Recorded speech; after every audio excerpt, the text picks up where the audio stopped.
Where are you, Victoria? I just got home a second ago, but the lights are all off. I was surprised. Are you out somewhere right now? I bought you some cake, though. I'm gonna come pick you up. Are you okay? I'm fine. I'm not going to go home anymore. What? What are you talking about? Did you not read the letter I left on the table? Yeah, I did read it. I read it, but I didn't really understand, so I'm messaging you right now. If you didn't understand, please read it till you do understand. Where are you right now? I'll come pick you up. You don't have to worry about picking me up. I saw that you had divorce papers with the letters too. What is that about? I don't have any plans to divorce you. I don't really care if you don't want to. I'm all for it, so yeah. You're just saying that. Did you even think about Justin? Justin is only 5 years old. What do you think is gonna happen if we divorce when he's so young? I'm sure he'll figure it out. It's gotta be better for him than the environment he's in now. Of course that's not true. A child needs both his parents. Do you not realize what you did yesterday? Do you just not remember? I remember. I only remember parts of it though. But I apologized to you this morning. Is it really something that should be forgiven just because you apologized? You always just drink booze. You even called me a pig yesterday. You were yelling and screaming at me. I said I'm sorry. I was just a little too drunk yesterday. I don't really remember, but I remember looking for something and I couldn't find it. I feel like I tried to call you for help, but I really don't think of you as a pig or anything like that. I'm really sorry. I'm tired of being apologized to. To be honest with you, how much have you apologized? You're basically apologizing every day. You started throwing a tantrum that you couldn't find a cup. Then you said, that pig hid it somewhere. You woke a sleeping Justin and I up just for that.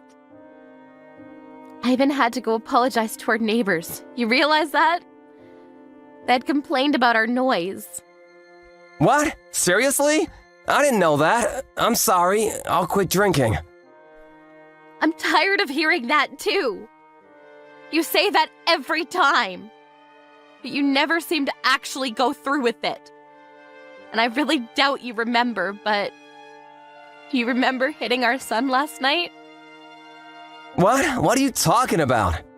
I would never do such a thing. I also thought you would never do such a thing too. But the fact of the matter is you did. That's what I knew and decided. We needed to get a divorce now. That's not something that we should talk about over some text messages. Please answer your phone. Don't bring up divorcing that easily. You really think I came to this conclusion that easily? I was thinking about it for a while before figuring out that this was the result. I'm sorry. I promise I won't cause you any more trouble again. Please. Are you back at your parents' house now? I'm not going to tell you. I don't plan on telling you where I'm gonna go. I'm sure you're at your parents' house. Or what? Did you find another man to live with? What? After dealing with my alcoholic, abusive husband, that's what you're going to say to me? That I might be with another man? You're seriously pushing your limits. I don't ever want to see you again. I'm never gonna let you meet with Justin either. I'm sorry, I went a little too far there. It's not like I really think you might be having an affair or anything. You just didn't say where you were, so... It really doesn't matter where I am. We're never going to see each other again. Of course we have to see each other again. I have to take care of Justin, too. You realize that you hit him yesterday, right? I don't trust or believe anything you have to say about him. I promise, I'll give up drinking. Seriously. Please. I'll go by your house to pick you up right now. Just hang on. I'm gonna go by train, so it'll take me a second. I'll just use a taxi if that's too long. Okay, let me ask you this. What are you doing right now? Huh? I'm texting you from home. You're drinking, aren't you? Huh? You just stood up, thinking there was a camera or something. You were looking around for one, right? What the hell? Is there a camera? Of course there's no camera. I can tell what you're gonna do, though. You're coming on the train because you're drinking, right? I didn't drink. I just figured driving at night wasn't really safe, so... I see. I agree. Driving at night isn't safe because you're usually drunk. I figured you'd already be drinking. But you don't have to hide it anymore. But if you go to my parents' house in that condition, you're just gonna be showing off what a mess you are. I would suggest you don't do that. For your own good. You're really starting to piss me off. Then just tell me where the hell you are. I'm gonna get you now.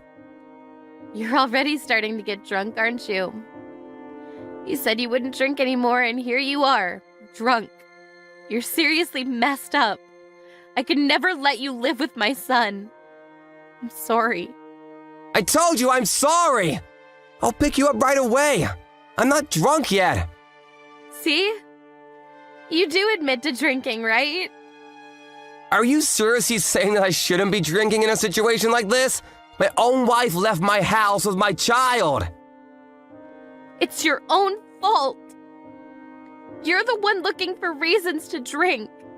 If you really cared about us at all, you wouldn't be drinking in a situation like this. I didn't drink. You're already drunk.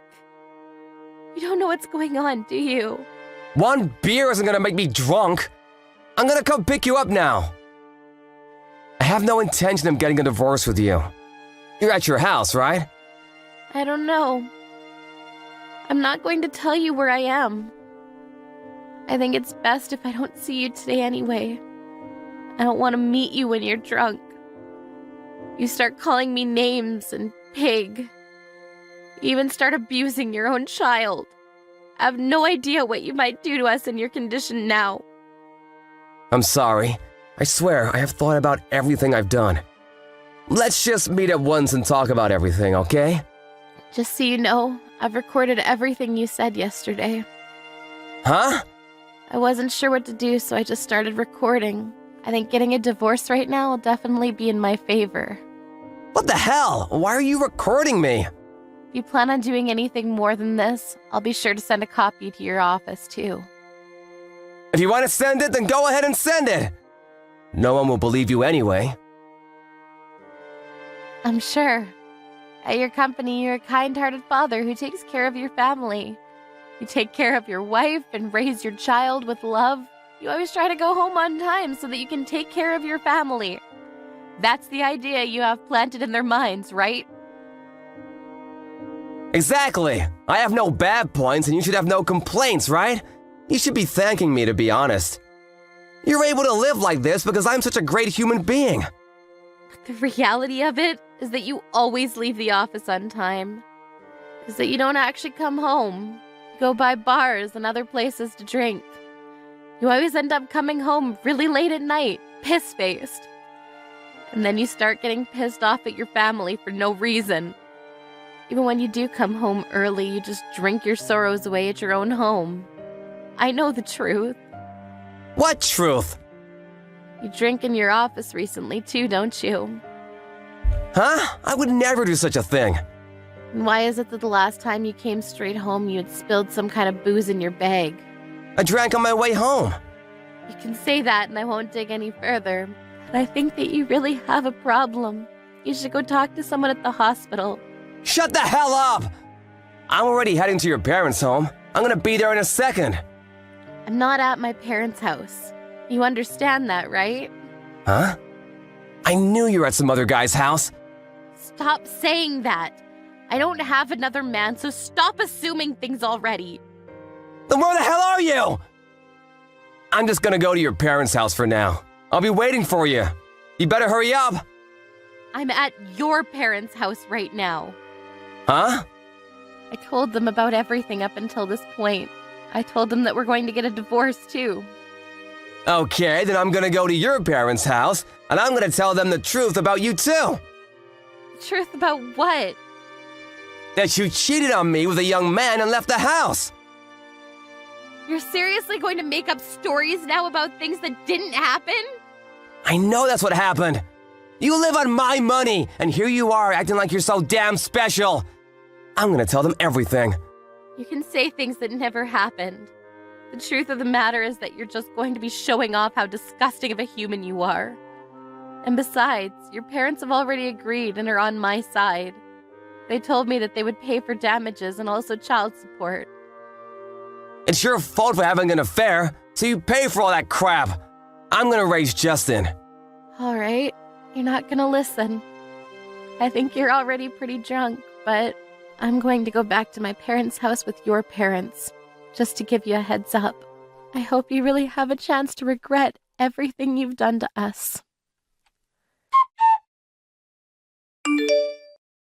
By the time Victoria got to her parents' house with Ray's parents in tow, a blackout drunk Ray was at her parents' house already making a ruckus with Victoria's parents. Their parents actually lived close to each other, so they were able to help each other out, but Ray saw his parents and snapped out of it. He was taken away by his parents. The whole divorce is going smoothly with her parents working out the details. Victoria never did send the recordings to Ray's office, but Ray's alcoholism continued to worsen, and he was caught drinking on the job. He ended up getting fired anyway. He's now at home, going through rehab. Hello there, Tina. Are you there? I just had to talk with you about something rather quickly if you had the time. You do know about the family vacation that we're all going to be going on soon, don't you? I was just curious if you were actually thinking that you were going to be coming along with us. I guess what I'm really trying to ask is that you don't really think that you're a part of this family, do you?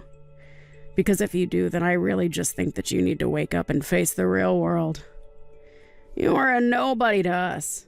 You're nothing.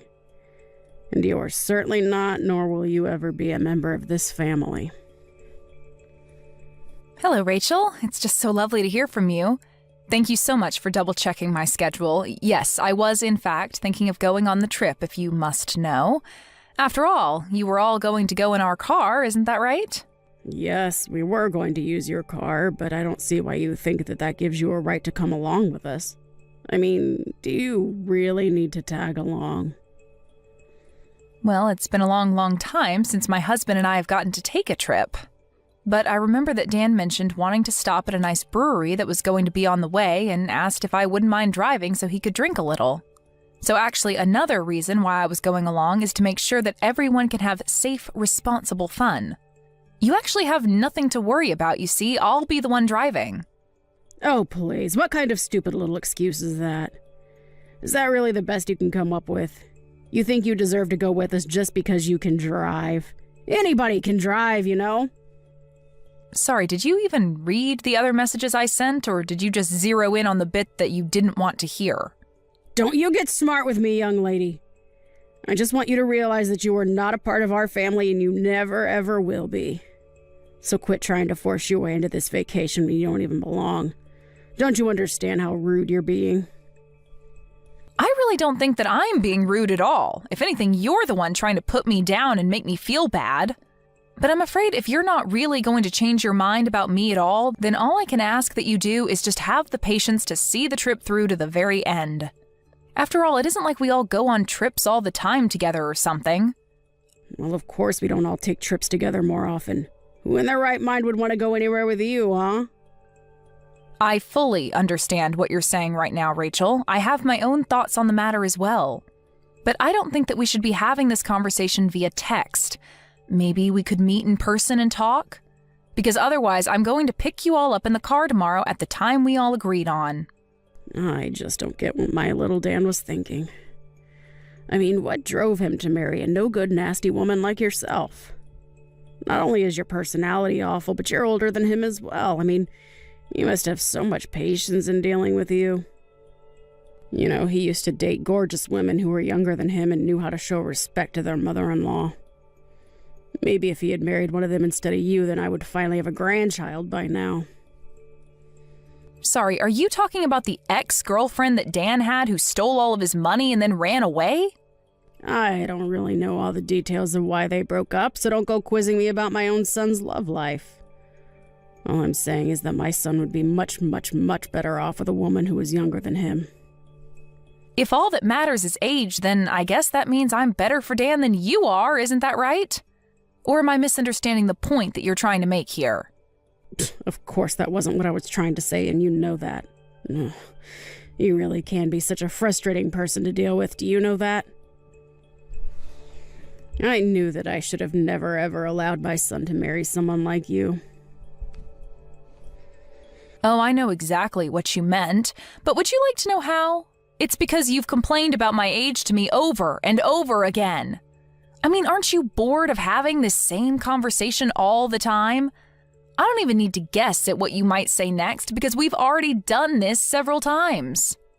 And I'll say it as many times as I need to for you to get it through your head that you were too old for my son and that you were never going to be a part of this family. If you don't want to hear the truth about the matter, then you can just pack up your bags and leave. Otherwise, I'm going to keep pushing and pushing and pushing until you're at the very end. The very end? What are you talking about now? The very end of what? The very end of your wits, of course. And then you and Dan will finally get a divorce and I can start working on trying to set this family straight again. That's all I really want out of this. So basically you're telling me that your whole purpose with treating me this poorly is just to get me to divorce Dan? Well, I don't know how many times we're going to have this conversation in that case. But if you are going to be saying the same things over and over again, then so will I. And I am telling you for the I don't even know how many time that Dan and I aren't getting a divorce, okay? So don't bother waiting, don't hold your breath, and don't think that any kind of miracle is going to happen for you. Well, we'll just see about that, won't we? I wouldn't be so confident if I were you. Well, I don't need confidence when I know that Dan and I have no intention of splitting up ever. I just know it won't happen. Anyways, if this is all that you're going to be saying to me now, I think I've had my fill and I'll be taking my leave now. I'll see you tomorrow when I go to pick you up with Dan. Hey, you were standing right behind me, weren't you? I know that it was you behind me in line. You pushed me into the bathroom and were holding the door closed so that I couldn't get out? What on earth are you talking about? I didn't do anything, dear. But I guess it was bad fortune that someone just let that big, heavy crate slide right in front of the bathroom door, trapping you in there. But at least you won't have to worry about needing to use the toilet since you're going to be stuck there for a long, long time. What is the matter with you, Rachel? Is this supposed to be some kind of prank or something? Because it isn't funny. What are you trying to pull here? Well, isn't it obvious? I was just locking you in the bathroom, that's all. I sure hope someone comes by soon to let you out of there, though. I don't get it. Why would you do this to me? I mean, Dan and I go to pick you up in the morning so that we can all enjoy going on a little vacation together, and you lock me in the bathroom? Are you really just going to try and keep me trapped here while you just drive away? Do you really think that you're going to get away with this? You've gone way too far right now. I think the only person that was taking things too far was you. I told you that you were not welcome to come on this family vacation of ours, and you just didn't listen. But now at least we'll finally be able to enjoy ourselves in peace without you. Well, I'm so happy that you're pleased with yourself right now, but just how long do you think that happiness is going to last? Hold on a second. Why can't I get a hold of Dan? Why won't he pick up my calls? Well, that's because I told him that I'd hold on to his phone for him, of course. And then I'm going to tell him that you told me that you had an emergency come up. And I'll tell Dan all about how you had to leave early and called a taxi to come and pick you up. And then we can get on with our vacation and you can have fun waiting for someone to rescue you from the toilet. Are you kidding me? Please tell me that you're not serious about that. Have you guys already left? Did you really just abandon me here? That's right. We're on the road far, far away from you now. So your fate is out of our hands now. I just hope that someone comes along soon to let you out. Otherwise, you could be in there all night. So you're sure that it's a good idea to just leave me here then? Is that really what you want to do? Of course, that's what I want to do. What kind of question even is that? I thought I made it clear that I didn't want you coming on this trip at all. All right, then fine. Have it your way. But just don't say that I didn't warn you. I hope you both get where you need to be safely. Dana, are you there? I really have something that I need to talk to you about right now. Where are you? Please tell me. Let me guess. Things went exactly as I thought they would for you. I heard all about how maybe an hour after you left me, you got on the freeway and ended up in a huge accident. I just hope this serves to teach you a lesson about what you did. But where is everyone right now? Where are you? Where's Dan? Is Dan okay? Dan is fine, actually. You were the one who sustained the worst of the injuries. But honestly, just what were you thinking? I mean, you realized that there wasn't anybody else to drive, right? I was coming along because I would have been the only other person capable of driving. But then you just had to go and pull your little prank and put our family in danger in the process. Tell me though, was it worth it? You have no idea what you're talking about at all. I was in the car. I know how to drive. Oh, really? Do you? Because if you did know how to drive, then just how did you all end up in that accident then, huh? I mean, you're lucky that you got away with just having your hip broken. You could have lost your life. Don't you realize that? You were acting like a complete idiot, and lo and behold, something bad happened to you. What did you just call me? How dare you say that to me when I'm the one who got in an accident? I mean, sure, it had been maybe a decade since I last ever drove, but still, a car is a car and I know how to drive. I just didn't think that there'd be so many other cars, and I forgot how fast you have to go on the highway. So basically, you didn't know how to drive, is what you're saying then. In fact, is your driver's license even still valid, or were you just driving around with an expired license? You know that means you could be arrested for what you did, don't you? Wait, what? You think that I'm going to be arrested? I mean, you were the one who was behind the wheel of the car. Who else would be liable? Dan and your husband were drinking, so they weren't going to drive, and the only sober person there was you.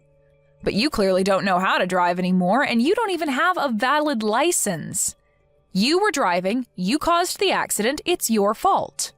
But that isn't fair. It's not like I forgot how to drive.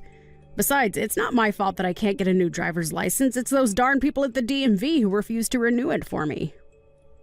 That's right, I had almost forgotten about that. I remember you mentioned that before Dan and I were even married. You mentioned how you told me that you would never be able to renew your license again. Not only did they think you were getting too old, but you had too many strikes on your last one. But it isn't fair. They sent me to their stupid little driving school. I took all their classes and they still had the nerve to not give me a new one. Surely you must agree that this is horrible, right? I mean, who are they to tell me that I can't drive when I know that I can drive perfectly well? Am I really going to be arrested just for a little fender bender? Fender bender? Rachel, you are literally in the hospital and unable to move because of the accident that you caused. Not only that, but you could have seriously injured your son and husband. How can you be so focused on yourself when all that might have happened? Well, I guess that does make some sense when you put it that way. And that's why I was telling you that I needed to be there to drive. But you had to act completely delusional. You locked me in the bathroom and then just drove off without me. Please, Tina, there's no need for you to take this kind of tone with me. Don't you think I've already been through enough with all of this? You must know that I never ever wanted any of this to happen, right? I don't care what your intentions were. Who even gets in a car thinking that they intend to cause a crash anyways? I'm not blaming your intentions. I am blaming the thinking that led up to it. You acted completely irrationally and got your family into a car accident.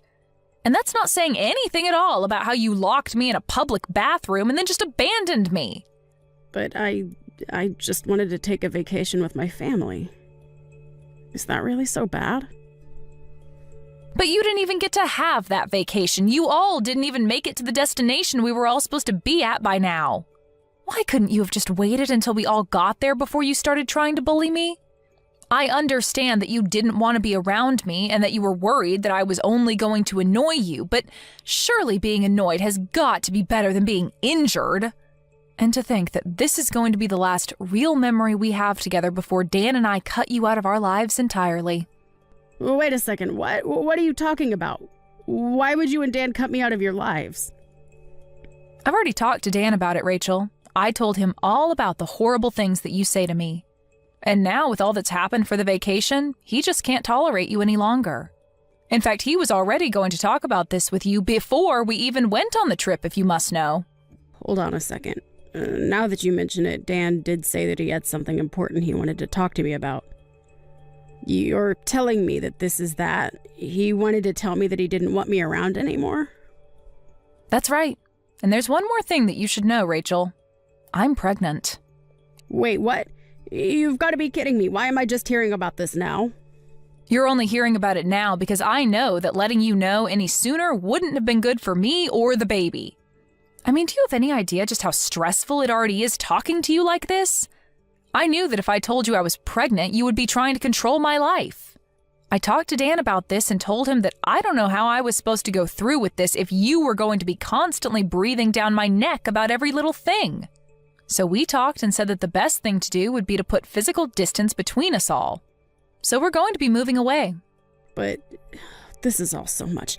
I can't handle all of this news at once. How is this happening? It's happening because we didn't want you to know a word of it, but now that we're about to cut you out of our lives anyways, it doesn't really matter. That, and you never even gave me a chance to speak about my life to you. You were always just interested in putting me down. But now you've gone and made a mistake that can't be undone, and in doing so, you've confirmed every fear about you that I've had. And you've shown your son and husband that you're nothing but a mean bully who doesn't deserve the loving family she has. But wait, Tina, please. If you're pregnant, then this changes everything. I mean, can't we just pretend like nothing ever happened? We can just put all this behind us, can't we? Why didn't you ever tell me about this? I literally just explained to you why I didn't tell you. Did you even read the messages that I was sending you? I told you that you were just going to try and interfere with our lives even more if you know that I was pregnant. Dan and I were going to use this as the chance to cut you out of our lives. That's why you didn't know about it until now. But then you mean you're not even going to let me meet my own grandchild?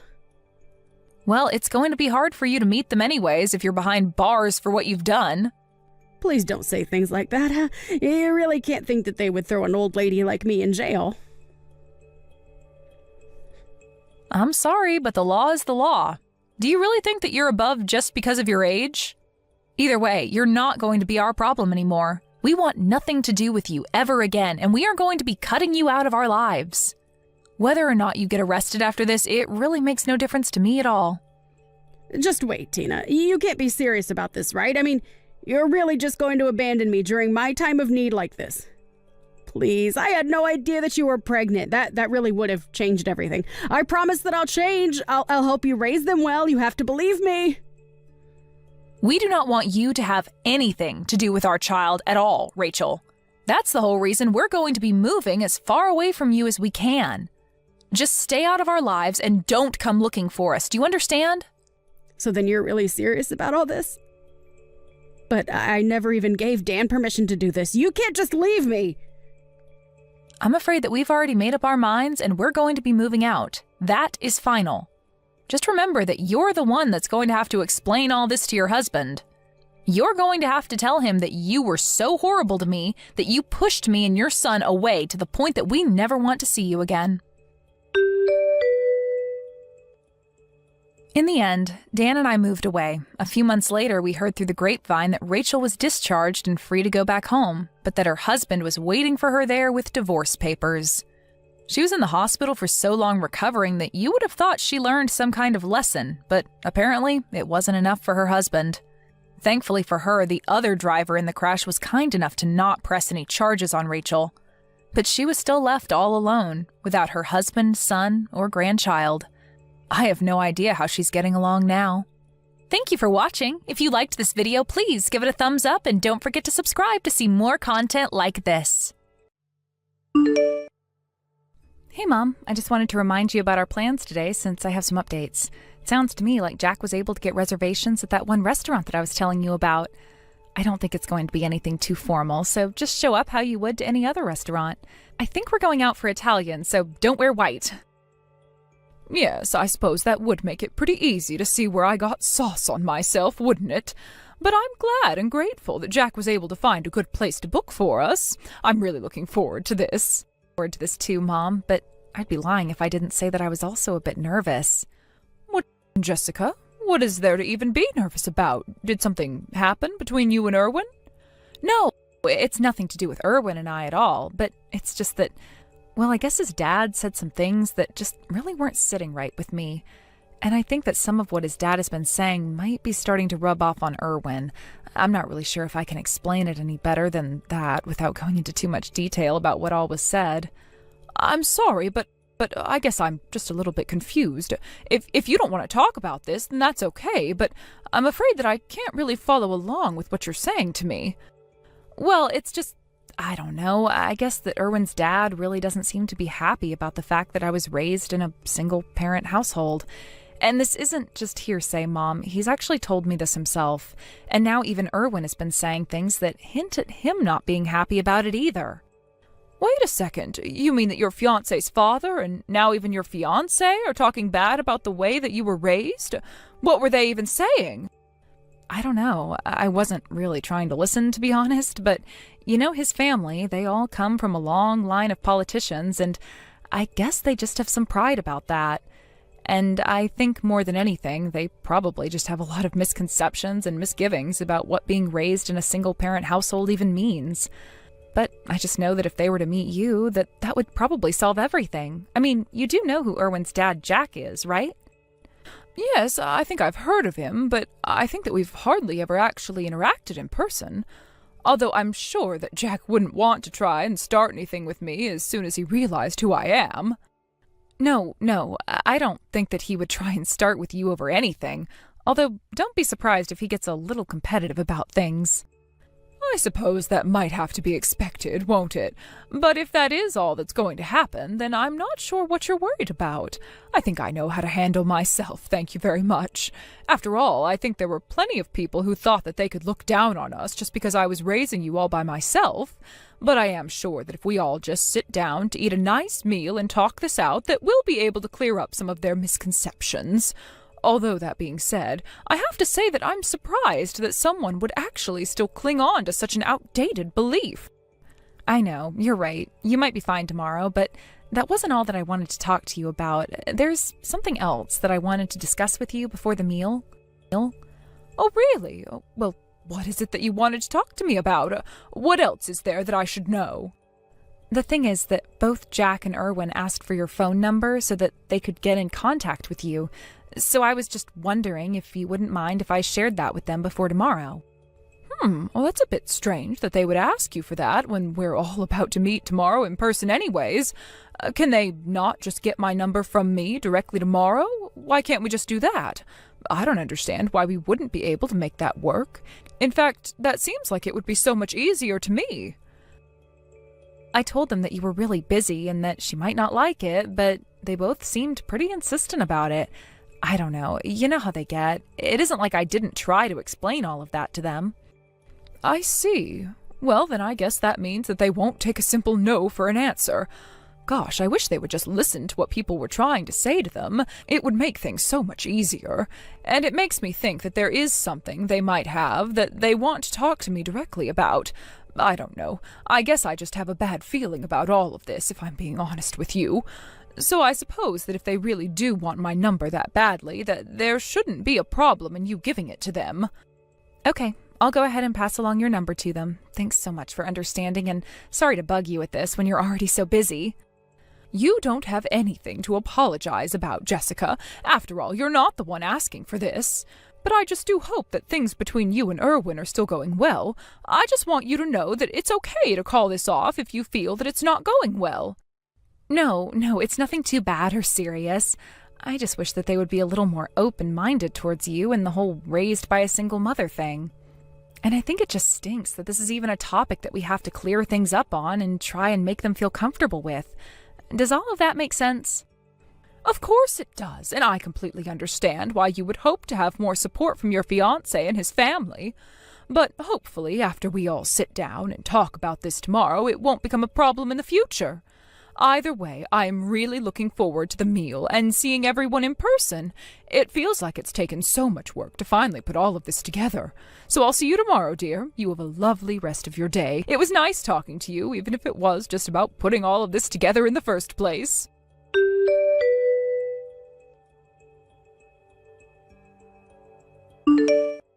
Hello, this is Town Councilman Jack Harrison. I take it that this is Beth, Jessica's mom, isn't it? I got the number from your daughter, and so I'm hoping that I'm speaking to the correct person right now. Or rather, texting, I should say. Hello. Yes, this is Jessica Williamson. It is a pleasure to meet you, Jack. And yes, Beth told me that you were asking about getting my phone number. I'm happy to finally be able to connect with you. Or rather, I suppose it would be more appropriate to say that it's been a long time since we last spoke, hasn't it? Are you saying that you and I have met before? I'm terribly sorry, ma'am, but I really don't remember meeting you at all. In fact, thinking about it now, I don't think I've ever met anyone from a single-parent household before. Not the kid or the parent, so I don't think that we've met. Oh, but we have met before, you and I. Although I am thinking that maybe meeting each other tomorrow in person might serve to jog your memory a little bit. Well, I understand that you seem to think that we've met before, but I'm telling you that I have no recollection of that at all. You understand what I'm saying, don't you? You and I have not met. In fact, I really don't think that someone like me would ever lower themselves to talk to you. Or rather, how would someone as low as you even manage to talk to me? Lower yourself? You think I'm beneath you? I really don't understand what it is that you're trying to get at, but if you're saying what I think you're trying to say, well, I think it would do you well to choose your next words very carefully. Right, look, I'm going to get to the chase and skip all the niceties, okay? Now, I don't really know what you and your daughter might be after with all this, but I want you to know that I'm not about to let you pull any kind of scam on me or my family. Understand? We're not going to give either of you one red cent. In fact, I'll be even more honest. I don't trust you or your daughter one bit. You are both just as shift as each other. I couldn't even throw you as far as I trust you because I don't at all. I'm sorry, but I'm just a little confused about what you're talking about. When did either of us even say that we wanted money from you? Listen, I'm a member of the town council. I know what it's like to live in the world that I do. And if I've learned one thing, it's that when some poor family tried to get close to you, they're only doing so with one goal in mind. I mean, the moment that Erwin told me that he was dating some girl from a single-parent household, I have to say that I was quite shocked. I thought that he would have thought more carefully about who it was that he was going to be bringing home to introduce to his mom and I. But I guess that my boy is still young and has a lot to learn. After all, he didn't even know that he should be watching out for exactly your kind of people to come slinking around. I'm sorry, Jack, but do you not realize at all just how insulting you're being, both to me and my daughter? I mean, really, you're an elected official. Do you think that this is any way to speak to the people that you claim to serve? Why do you think that you can just assume that every single parent household is just after money? Is that really how you view the world? I can't believe that someone like you was let anywhere near the levers of power that control our society. I really don't think that you have any real basis for any of these beliefs besides your own personal biases. The fact of the matter is that you just don't know what you're talking about at all. And I would really appreciate it if you stopped accusing my daughter and I of having such a behavior. You are being very rude, and I don't care to stand for it any longer. Now, tomorrow we are supposed to get together for a nice meal and discuss how our children are engaged to one another. So I just can't understand why you think that it's appropriate to be texting me these kinds of things the day before such a meeting. I just thought that I'd give you some forewarning before we did meet. I just want to let you know that I already know exactly the kind of people that you and your daughter are, and I won't let you get away with this. You really just don't know when to stop, do you? What makes you think that you have to talk about two people that you haven't met like that? I already told you that I'm on the town council, didn't I? If there's one thing that I know, it's people and how they work. And if you think I'm going to let you and your daughter sully my family's legacy, then you're dead wrong. I mean, did you two really think that you would get away with this? That I would just let you waltz into my family and open the door and let you both in? Again, there is really no need for any of this kind of language, Jack. I just want to know how you can make these judgments when we haven't even met in person. You may be on the town council, but if you don't see why that post shouldn't make you more empathetic to the needy, then that is quite disturbing. What? You think that being a politician means that I'm supposed to be some kind of bleeding heart? You think that it means that I'm supposed to care about the average person on the street? Being a politician just means that I'm better than everyone else. And here I thought being on the town council meant that you were supposed to be a representative of your constituency. You do realize that I am a voter in your district, don't you? Don't you care at all about getting my vote? Working for the town council isn't something that makes you great. It's a job you should be given because you're already a good person. I really do think that if you don't change your outlook on the world, that you might make some serious consequences for yourself. Again, What do you know about anything? You're just a single mother to a sad, pathetic little daughter. But I guess I'm starting to see why it is that your husband left you. If I had to be nagged at like this by you every single day, I might pack my bags and never come back too. But don't worry, I'm going to see to it that Erwin leaves your daughter the same way your husband left you. What? You mean that you're you have no idea about anything that my daughter and I have gone through, and I would appreciate you not jumping to conclusions like that. I have to say that I am really, really disappointed in you, Jack, but let's just say that I am very much looking forward to tomorrow. I can't wait to see the look in your face when we finally see each other in person, after all this time. Oh, I'm already trying to hold my laughter thinking about how you're going to react when you do see me. that you're still going to come tomorrow, even after all that I've said? You're a persistent one. I'll certainly give you that, lady. But just know this, that this isn't going to change anything.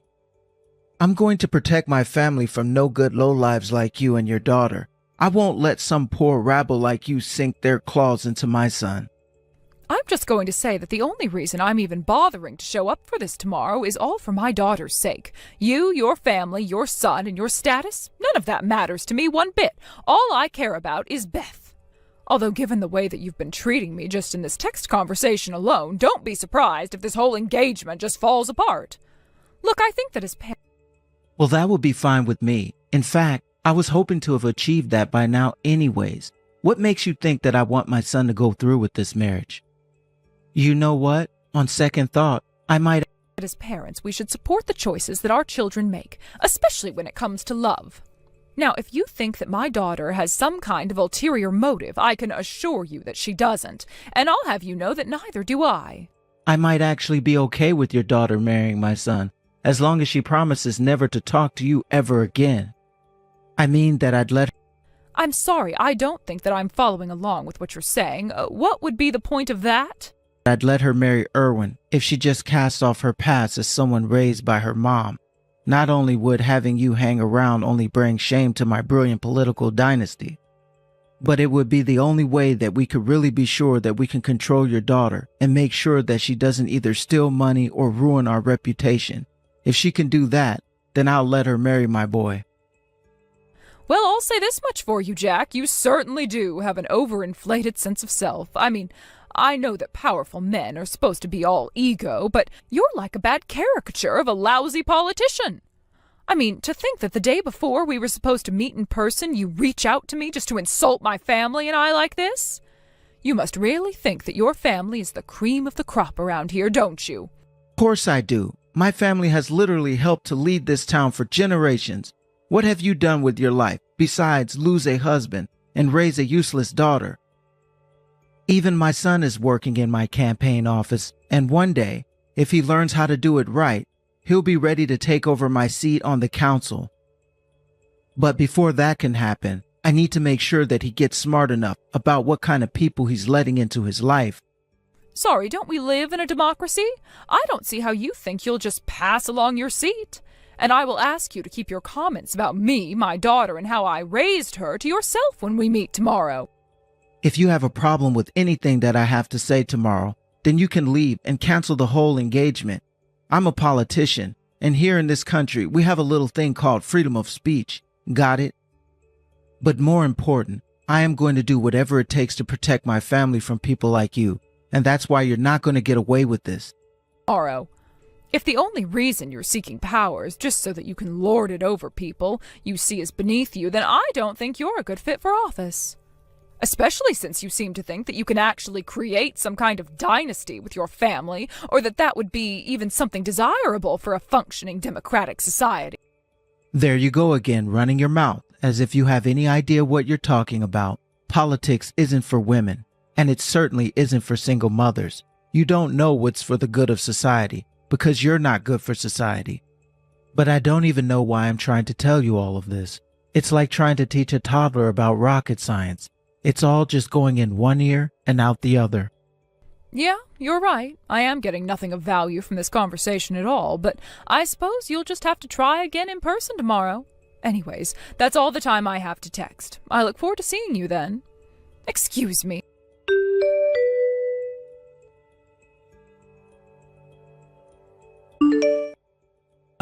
How are you supposed to sit when we only made reservations for us and not you? Did you really think that we were going to just let you walk into our family with open arms? You're even more stupid than I thought, if you really did think that it was going to be that easy. Excuse me? What are you talking about? Are you talking about our lunch plans today? Of course I am. I made reservations at one of the nicest Italian places in the city. And let's face it, there's no way that a nobody like you could ever afford to eat here. So since you don't even have enough money to afford your own meal, why would we reserve a seat for you to be here? Did you really think that you were going to get a free lunch from us that easily? Well, think again. There you go again, trying to make fun of me for things that you have no idea about. Honestly, I would have hoped that you did your homework by now, but I guess you'll just have to learn your lesson the hard way. I know that you're poor, and that tells me everything else that I need to know about you. You're the one that needs to learn to accept their place in this world. You really think that you know my place better than I do? I just don't know what to say to a man like you.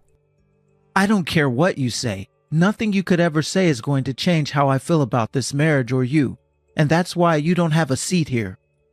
So if you want, you can either stand at the table while we eat and enjoy our food like civilized beings, or you can just give up and go home. Honestly, you should just be grateful to me that I'm even giving you the choice. Don't say that I never did anything for you. I see. Well, if those are the only two choices that you're going to give me, then why don't you just tell my daughter that I've gone home? Yes, this is perfect. You better go home. There's no place for you here at all. Yes, it would appear that there isn't. Just don't tell me that I didn't warn you. You will regret this. Regret? This is the best decision I've made in a long time. If I knew that it would be this easy to get rid of you, I wouldn't have even bothered talking to you yesterday. Now get out of here, you little lowlife nobody. I guess we'll just have to see who the real lowlife is, won't we?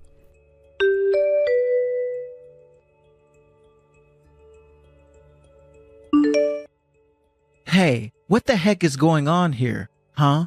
We've been waiting at the restaurant for a long time now, and nobody's here. I mean, not even my son has shown up here yet. He's not even picked up his phone. Do you have any idea what's going on here? Our whole family is over. It's ruined, and you were the one that ruined it. Wait, what? What is all this about? What are you talking about? Have you gone crazy or something? Sorry about that. I was only passing along a message from your wife is all. I actually ran into her in front of the Italian restaurant and explained to her all of what happened between you and I. Wait a second. You mean that it was my wife who said that? So then, does that mean that she's talking about our family? Yeah, I mean, it would appear as if that was what she was referring to. But this is what you get for trying to treat me and my mom the way you did. I'll have you know that no one in my life has been more supportive of me than my mother. But What are you talking about, Jessica? I just really don't get where someone like you gets off. I mean, why be so judgmental about people you haven't met when you're literally going to meet them the next day? I really thought that you would have been more careful with your choice of words after hearing that you had met my mom before. But I guess your wife was able to figure out what you couldn't anyway, and that's why she got so distraught. I'm just saying. Okay, just what the heck is going on here, huh? What are you talking about? What did my wife figure out about what you're saying? I wasn't able to, huh? I'm just saying that your wife saw who my mom was, and that was her reaction to how you treated her. But I'm surprised that you couldn't fit all the pieces together. After all, my mom is one of your most influential supporters and basically won your last election for you. Hold on a second now. You're really not making any sense at all. I mean, are you really trying to tell me that I owe my victory to your mom? I just thought that you would have recognized my mom as the head of Williamson & Co. But I guess you were so hung up on the fact that she raised me as a single mother that you blinded yourself to everything else. And no matter how many times my mom tried to warn you, you just kept looking down on her. Wait a second. Are you trying to tell me that your mom is the same Beth Williamson who heads Williamson & Co.? That's right. And I'm just shocked that even after my mom gave you her full name, that you still accused her of being after your money. You really should have just kept your mouth shut until you had actually seen her face to face. But then again, not even Jack knew who my mom really was. This was going to be the first time the two of them met. But no, are you telling me the truth? Is your mom really? She can't be. She literally told you who she was and encouraged you to stop talking until we had all met in person. But are you telling me that you didn't even do any looking into who my family might be, where I was coming from? Or did you think that it would just be a waste of money and resources to do so much digging into a nobody like me? Even as a politician, I would have thought that name recognition alone would have been enough to tip you off, but... Please, you have to tell me where your mom is right now. I am serious. But she already told you that she was going to go back home, didn't she? As for me, after I met up with your wife, I texted Jack and told him that I couldn't get married to him anymore. So even though we'll probably never meet again, I hope that this serves as an important wake-up call to you about how to treat others. What do you mean? You broke up with my son. But what about the wedding? What's going to happen with that? I just told you that there isn't going to be a wedding. I wouldn't want to join your family in a million years. But we came from a long line of leaders and politicians.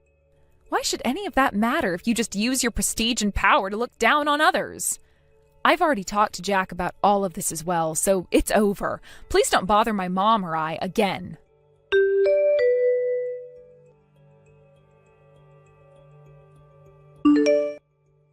Despite what I had said, Jack ended up calling my mom from the restaurant to beg for her to forgive him. He must have been really desperate to have that kind of conversation in a public place, because it turns out that a local reporter was at a nearby table and overheard half of the phone conversation. He picked up enough to hear that Jack had been very cruel and mean in his language to an important supporter. When he finally figured out who my mom was, the reporter asked her to comment on the story. She didn't, but her texts with Jack were somehow leaked to the press. And so, in the midst of his son's engagement falling apart, the news about Jack broke and his support rates with votes quickly tanked. After that, investigations into his campaign revealed some financial irregularities, and now it's a whole thing. Frankly, I stopped following the story shortly after it broke, as I knew all the details that mattered to me. I'm just grateful that I dodged a bullet by not marrying into Irwin's family and getting my mom caught up in all of this as well. As for my mom, after all of the news stories about Jack and his family were breaking, she withdrew all of her support for any of his campaigns and released a statement explaining why she chose to do so. Not only were the financial crimes a problem, of course, but she discusses the inappropriate way that Jack conceived of political power and how he lacked the spirit appropriate for having such power in a pluralistic society. I can only hope that this whole story serves to warn powerful people about being too full of themselves, but I'm not going to hold out much hope. Thank you for watching. If you liked this video, please give it a thumbs up and don't forget to subscribe to see more content like this. Hey Daphne, are you there? I just needed to talk to you really quick. It's actually about Dad. You see, so if you could get back to me as soon as you can, that would be really great. I guess I can talk about it a little bit here, but the thing is that I think he's starting to get dementia. Wait, what? Kayla, what are you talking about? Are you serious about this? Well, it's just that even though he's so rich, he's being a complete idiot about his money. Haven't you noticed that? He has no idea how he should be spending it or what he should even be doing with all that money. So I think it would be better if he just gave it all to me, don't you think? Actually, I'm already in the process of trying to get an early distribution of his will so that I can have all of his money before he dies. Anyways, I guess that basically all I wanted to tell you really. Hold on just a second. What are you talking about? This is all so sudden. I mean, I know that you had been going to visit Dad at home more often and all that, but do you really think that our dad is starting to develop dementia? Is that something you really think is happening over there? I really do. I mean, I would know since, like you said, I've been spending so much time here with him. But yeah, I think Dad has basically completely lost it. I don't know what else we're going to be able to do for him at this point. I didn't think it would happen this quickly, but now that I think about some more, I think that he's completely gone. He's just an empty shell of the man he used to be. I think that it's probably just a matter of time before he even forgets how to speak. I guess we should have seen this coming, but would have guessed it would be happening so soon. Kayla, I'm sorry, but I think this is all very, very strange, and I'm not sure that you're completely right about this. What do you mean you don't think I'm right about this? I have no idea what you could mean by that. I'm just trying to give you my honest assessment. Besides, I've already started the process to have Dad's will distributed before he dies, but I guess the estate people need some kind of confirmation from you as well. That's actually the real reason why I reached out to you, if I can be honest. So then you're really going to try and go through with this weird living will thing? Are you sure that this is something that Dad would even want in the first place? Because I really wouldn't feel comfortable giving any kind of permission to this if Dad wasn't okay with it. Can we please just talk about this a little more before we make any rash decisions? This is really important and we shouldn't rush this. Ugh! Are you kidding me? What more talking is there to do? You know, this is why you and I never get along. I mean, do you really think that you're that much better than me just because you're the older sister? You need to understand that I'm the one taking care of our dad, and I'm only telling you what I see when I do take care of him. And what I see is a senile old man who might as well have his brains melting out of his ears. Can you please not talk about our dad that way, Kayla? That's seriously disgusting. And I'm sorry, but I just really can't believe that our dad is as bad as you say. It just isn't adding up for me. I know that you've been going over to his house more and more, and I really do appreciate you doing that, Kayla. But I still think that trying to parcel out his will before our dad has even died just isn't right. I don't think it's something that we should be doing. Well, thankfully, it isn't a decision that you'll have to worry about making since I've already made it for all of us. Our dad barely even knows what shapes are anymore. I'll show you something from my purse and he just stares at it like he's a baby with no knowledge of how the world works. And the fact of the matter is that you live so far away and just don't have the right to tell me what I'm seeing happen before my very eyes. That is why I had to take matters into my own hands and do what Dad no longer has the power to do for himself. I understand what you're saying, but I'm just saying that I don't think that Dad can be as bad as you're making him out to be. I mean, we actually just talked on the phone not all that long ago, so it's not like I haven't been in contact with him at all. Well, of course he can talk on a phone, but you just don't understand what was happening there. Dad's muscle memory just kicked in, and that's why he was able to talk to you on the phone like that. You may have heard his voice talking from the other end, but it wasn't really him at all. I'm sorry, but that is very, very hard to believe after the way you've been describing what he's like. Well, I'm sorry that you find it hard to believe, but let me just remind you that you're all the way over there and I'm here with Dad in person. Got it? I'm the one who has been watching over him, and that means that it's my duty to make this kind of decision for him. So I'm going to send you the documents for the will, and then you're going to sign them. You don't mind if I just ensure that I get everything that's in there, do you? What on earth are you talking about now? Did you just ask me if I mind if you claim everything in Dad's will? Okay, so you did understand me. Then I guess that means you don't mind if I do that, right? Just consider it me taking my share for taking care of him. But you haven't even really been taking care of him at all. I mean, it's not like you're there living with him and watching over him full time. You've just been visiting him more often this past month. And before then, you hadn't visited Dad in years and years. So I think that if you really want to go through with this will dispersal thing, we should talk to a lawyer first. Well, I wouldn't do that if I were you. I mean, this is how Dad wanted us to do it. He said that he wanted his will to be given out before he died, and so you really shouldn't go against him. Look, Kayla, you can tell me that he said that, but I still just can't buy that at all. I'm going to call Dad again and talk to him about this. Just please don't do anything until we've done our due diligence about this. But why would you even bother calling him? I already told you that you won't do any good. He's only gotten worse since the last time you called him, you know? I don't care what you say. I know what our dad wants, and I'm going to be moving forward with it. You don't have the right to tell me what I can and can't do when you live so far away and haven't been with Dad like I have. Kayla, give me a break. You know what this looks like, don't you? It looks like you only started visiting Dad recently so that you could try and steal his money from him. And if this is really what you're doing to our own dad, then, well, I'm not going to stand for it. Well, we just finished moving. It's all finally done. Consider it a final present from our poor senile dad. What are you talking about this time? I don't remember getting anything.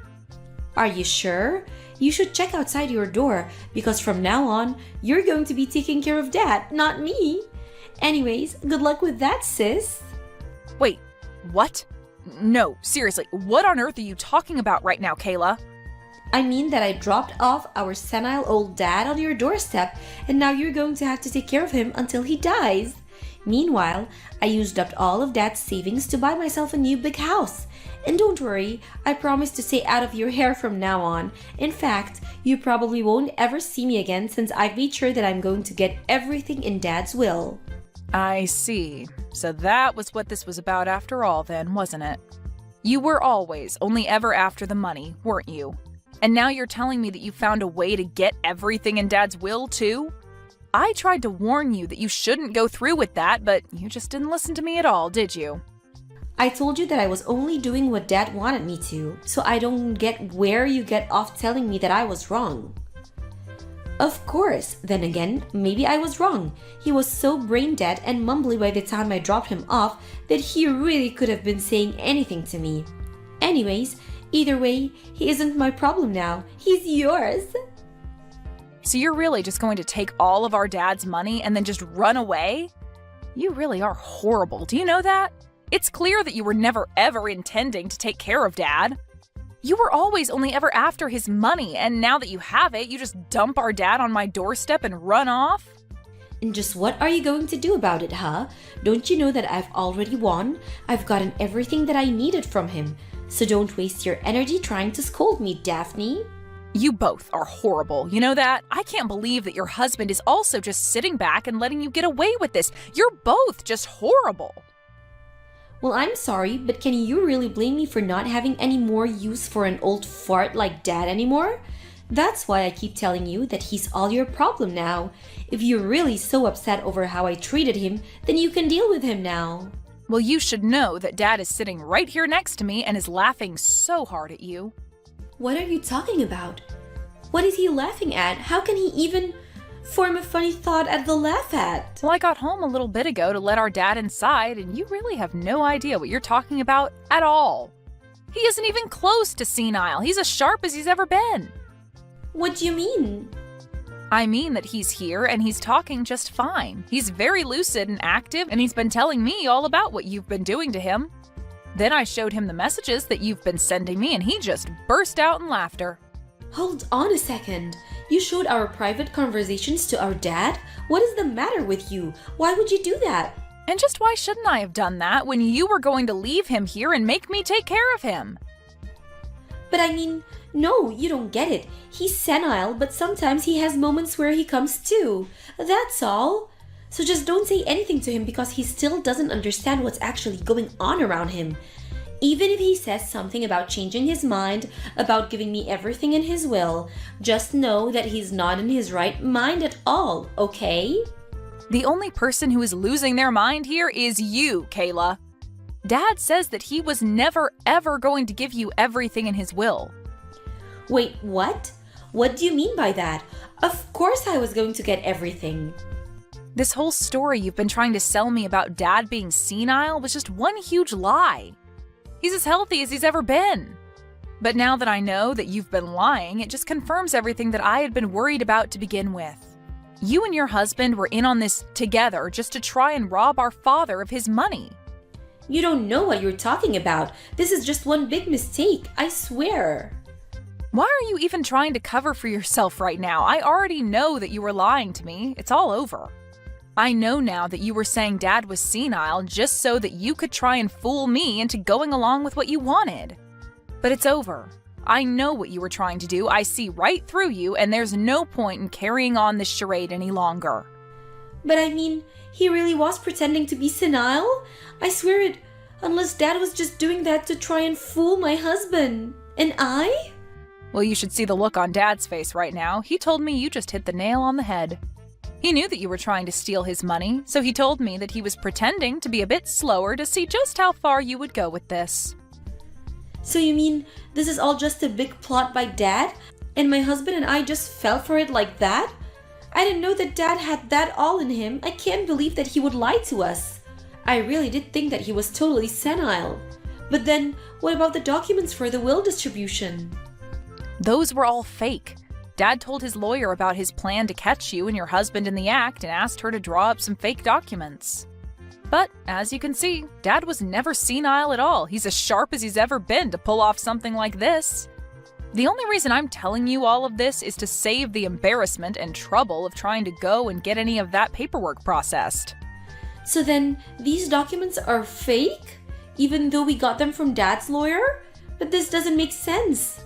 I thought that I was going to get it all. I thought that all of Dad's money was going to be mine.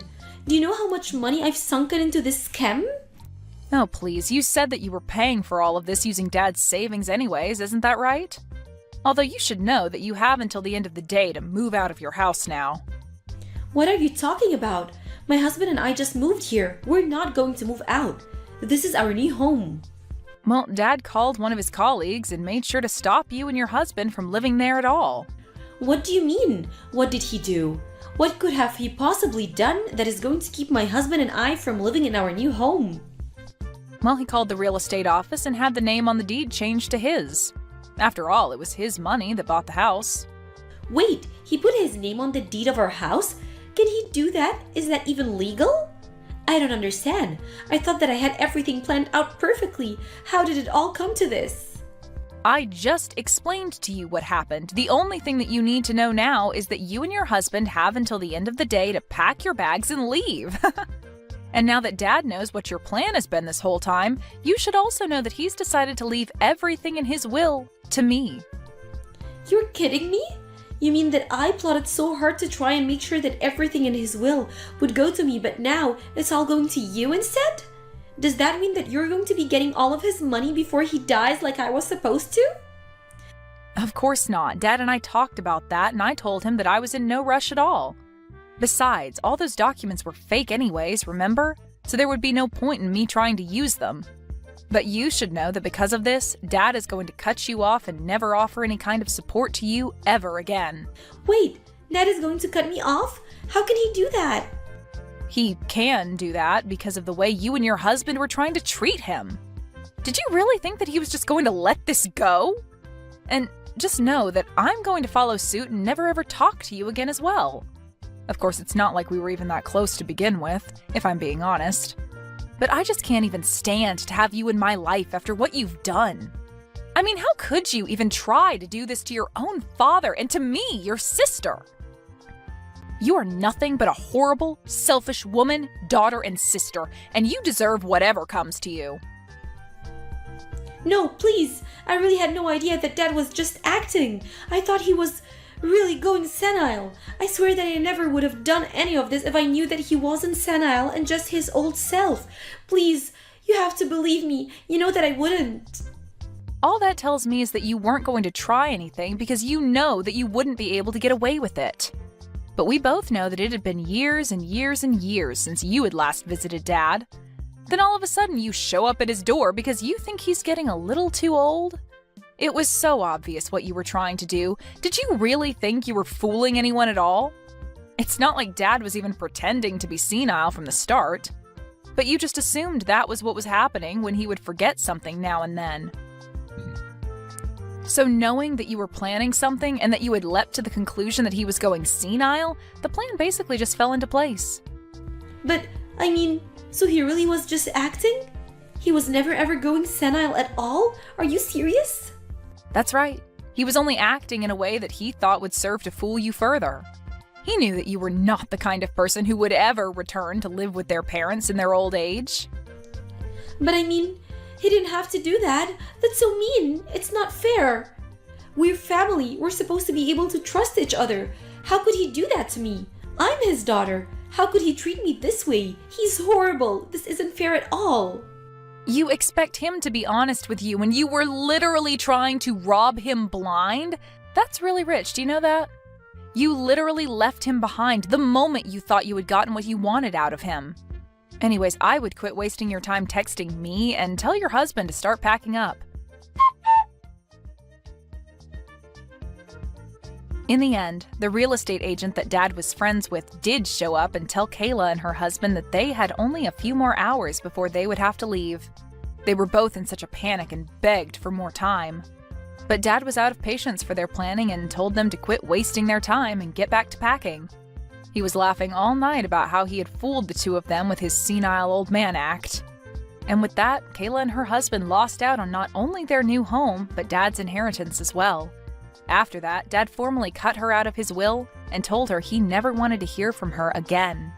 I have no idea what happened to Kayla and her husband after that, and frankly, I don't really care. Never come back here again, you broken, useless woman. If I see you around my house ever again, I'm calling the police on you. And then you could be taken away and turned into a proper adult in the society. Although, I wish I could have done that to you this time, but then I would have had to explain that to my son. No matter what you say, I think it's you who should have the police called on them. You just punched me in the face. What kind of person thinks it's okay to punch a younger woman in the face for no good reason? What's wrong with me punching a supposed robber in the face and kicking them out of my house? I know what you were here for, and I'm not gonna let your hitting attentions take a hold of my family. A robber? I am your son's fiancé, for crying out loud. Why would I ever want to rob my own fiancé's dad? Why would I want to rob anyone, for that matter? I was just there to come and meet you, yet you stepped out of line the moment I came in and didn't even talk to me first about what you were suspecting. Who cares at this point whether or not you're my son's fiancé or not? I don't even approve of you marrying him. Gosh, why did he have to end up with a woman like you? He has so much potential, and I've shown him so many other women that would fall for him in a heartbeat. All he has to do is just listen to me, and he'll have a much better woman that he can marry, who I know we can trust to be a good young wife for everyone. What do you mean, why has he ended up with a woman like me? All I said was that I grew up with a single mother and that she was the only one to really raise me while I was going through school. I never did anything to you that would have come off as rude or hostile, right? And I definitely wasn't robbing you of anything. You bringing yourself and that past of yours into my house is very rude of you, actually. Alright? My family is very famous, and we have a name to uphold in this city, in this state even. And seeing someone like you trying to sneak into my family is very recognizable. I've seen women like you before that try and get into rich and famous families, with the purpose of leeching off them like a nasty parasite.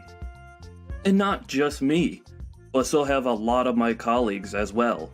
And if they see me letting a roach like you into my house again, they will begin to think differently of me in a far worse way. I'm sure whoever the man was that impregnated your mom, he's lucky to have run away from you all. He probably knew at first glance that you and your mother were both going to end up as useless members of this great society. Huh?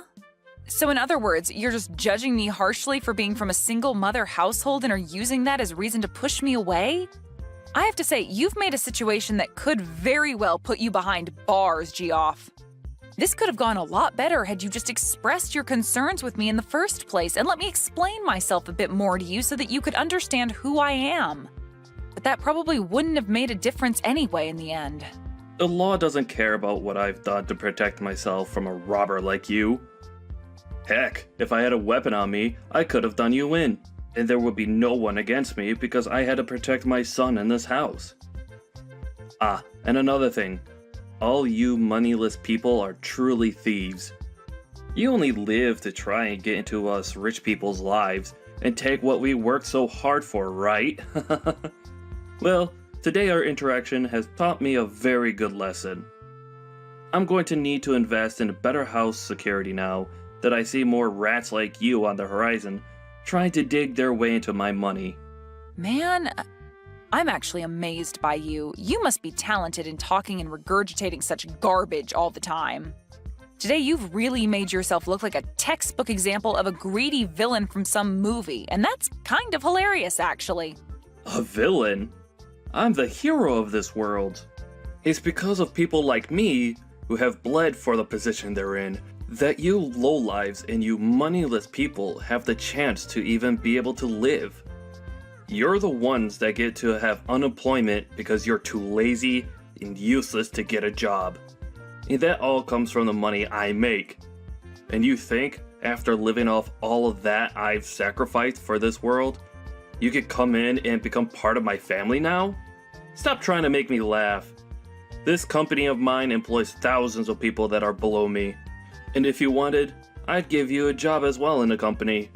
But I know you'd never be thankful for my kindness. So I'd rather you stay away from the greatness I offer this world.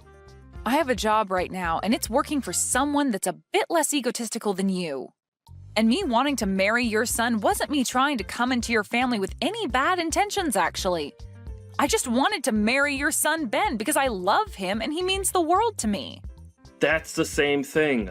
You marrying my son will make you a part of my family and have access to all my things that I've worked hard for. Who do you think will allow you to do that? It won't be me, I promise you that. Ben has been in countless newspapers with articles all written about how amazing of a young elite man he is. He is a star, shining bright in this city of mine. And you have no right taking him off his pedestal with whatever emotions you have for him. If he's going to be swayed by love, it better be to a woman that I approve of. Someone that's a celebrity. Or comes with wealth. But Ben wants to be married to me as well. He doesn't want to be with a celebrity or some stuck-up rich girl. We've already talked about all of this before and about the reason why he's choosing to be with me over all the countless other beautiful and wealthy women he could be with. And his reasoning was that someone like me didn't grow up in wealth or as someone that's a natural-born model, and that's what makes someone like me down-to-earth and special to him. I don't care about what he thinks he wants. I am his father, and not only his father, but his CEO as well. Everything I say to him, he must abide by. And that's because everything I say is correct. He has an image to uphold for his family. And that image cannot be tainted by someone that the rest of this world's high society doesn't deem important. Do you understand? Really? You're that important and powerful of a man then that everything you say is right? I am. But I'm sure a lowlife like you would never be able to understand my power. I do not approve of the marriage between my elite son and some lowlife who was only raised by her mother. If my punch to your face has helped you understand that, then get lost, you moneyless thief. But my mom is the chairman of your company. You're a lying piece of trash. Nice try, but you'll never be able to get me to say sorry to you.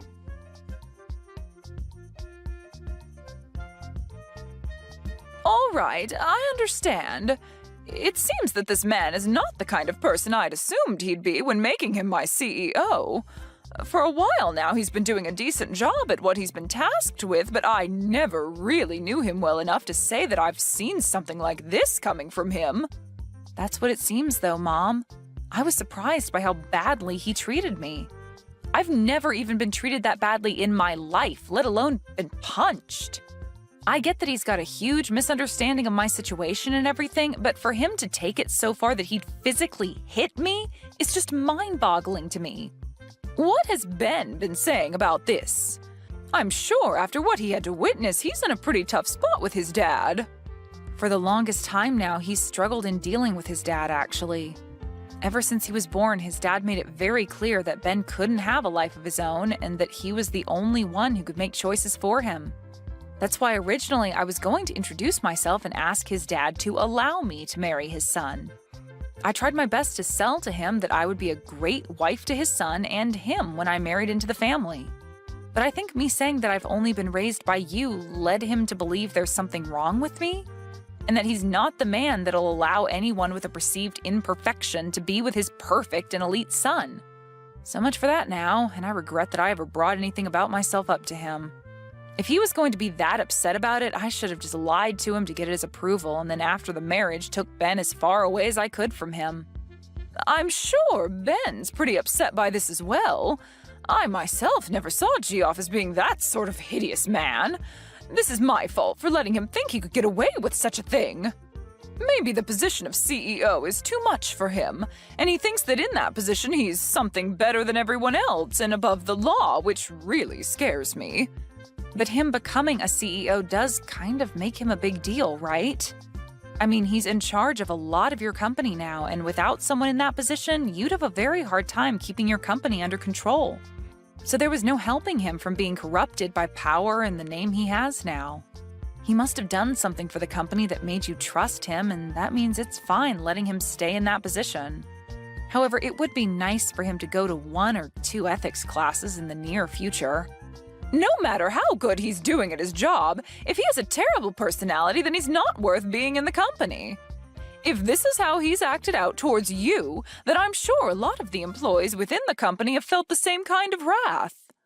I'm going to start a very thorough investigation into him and have him fired at the end of it. I want to know what others in the company think of him, and I want to see what else he's done that I'd never guessed he'd do. That way I'll have all the evidence stacked against him, just in case he thinks he can try and fight me in this company on my decision. And also, punching my own daughter like that, I cannot allow that sort of behavior.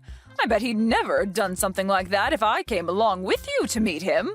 Can you make sure to take pictures of your face and everything that's bruised up or swollen so that we can use the pictures later as even more evidence?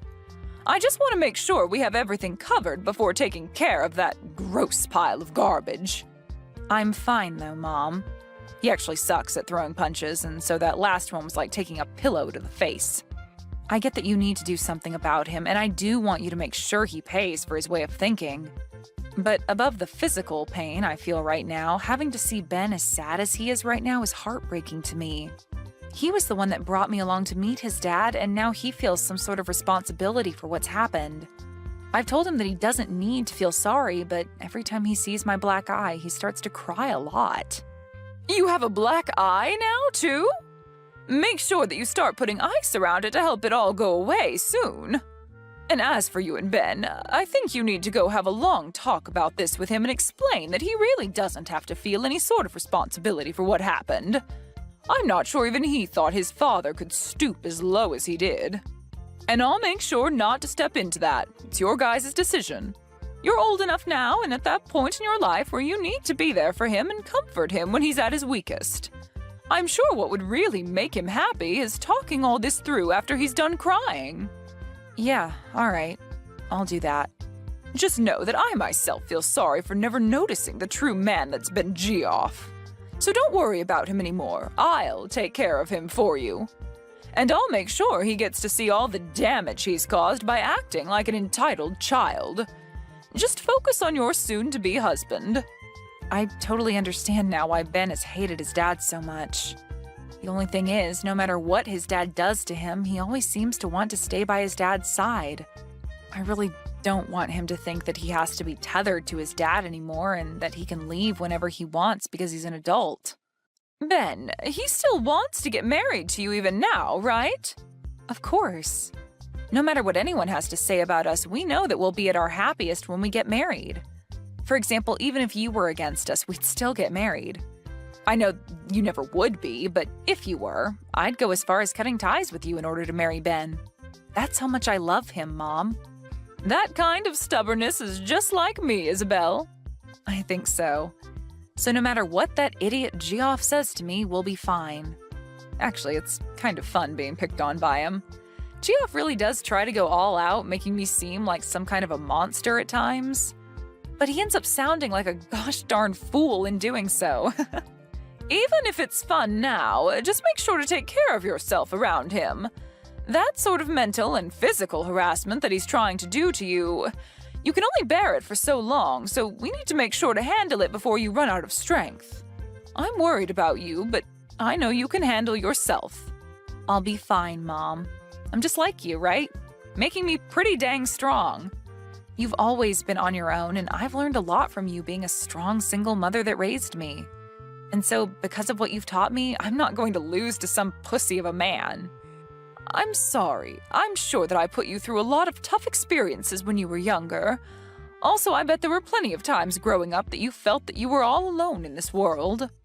There were times where I was lonely, but I'm still happy that I have you as my mom. You are so kind, yet strong, and for the longest time now, I've wanted to become someone like you. You really are a mother that I can brag about, Mom. Ben grew up with a mother and father and always had someone around him, but I feel that he's even lonelier now than I was back then. Thank you, Isabel. I'm happy to hear that. And I hope that soon we can help Ben escape that monster for good. We will. And you don't have to thank me. Me being able to say all these nice things about you is what makes me such a cool daughter, right? Saying something that can make you that happy without even having to think about it.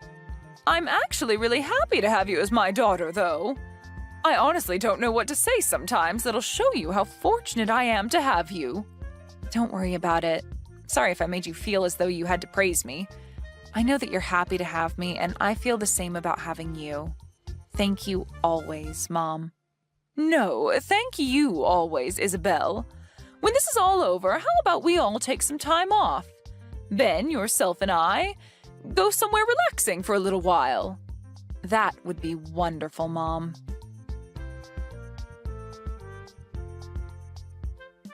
Geoff, I have something I'd like to talk about for a moment. Is that okay with you? Well, if it isn't the chairman. What's been going on? You know that anytime you need to talk, you could come stop by my office and chat. But anyway, has something happened? Yes, something has happened. Geoff, do you recall anything? Recall anything?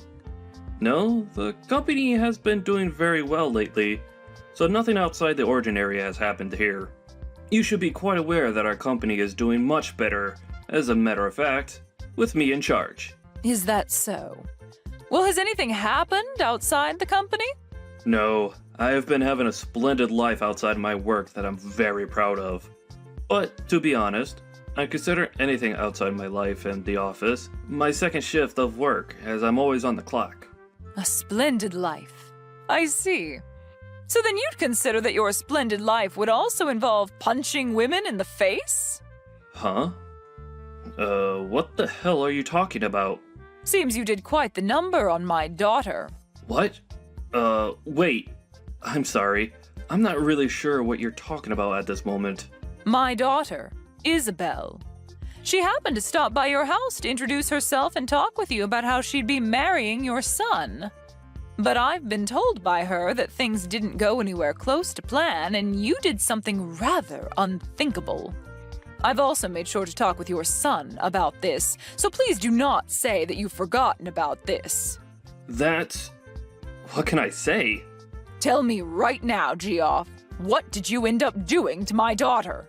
You're wrong. What happened was, well, she was talking back to me very rudely, but say that I punched her in the face is not true. I'm sure all I did was tap her on the shoulder or something for that. If someone were to punch you in the face, would you allow that? I'm being serious right now. I'm sure that all of this could have been avoided in some manner, but saying that I punched her? Well then, what's this recording that I have? Huh?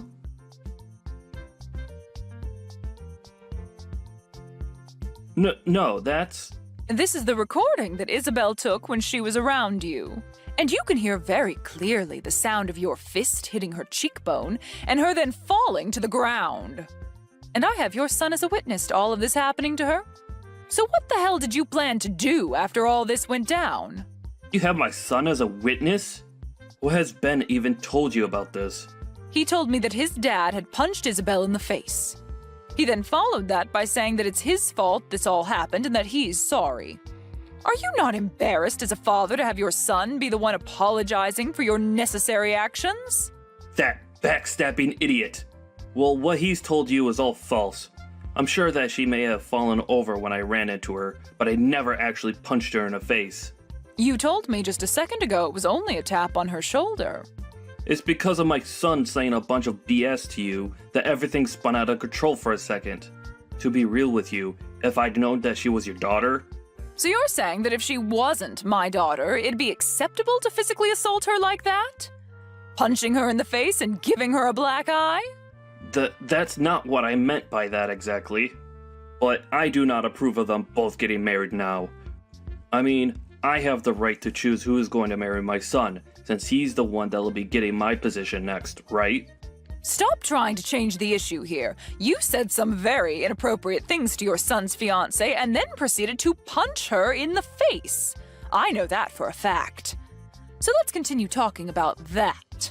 But well, this is all... You've got it all wrong. Really, I think I've been set up. I never imagined you were this pathetic of a man. As of today, you are no longer going to be the CEO anymore. Huh? Get all your things together and then get out of this building. Hold on for a second. This is all strange, right? Do you not know how much I've sacrificed for the sake of this company already? And you're the one that chose to sacrifice all of that yourself. Now be a man and accept your fate. But... I have made my choice with you and it will not be changed. You should also understand that kind of mentality well enough, right, Geoff? I understand. I'll allow it. I did in fact punch Isabella in the face by accident. And as for my son, well, I'm really sorry for what's happened. You think I'm going to forgive you because you allow my daughter to marry your son? Well, then what should I do to get you to forgive me? Shall I come to you and get on my hands and knees and beg? Would that be enough to make you happy? Well, if you happened to do that for me, you might get a better understanding of the kind of trash you really are. Well, it doesn't matter now. I don't want to see you ever again, Geoff. Please hold on, Chairman. Can you please listen to my side of the story?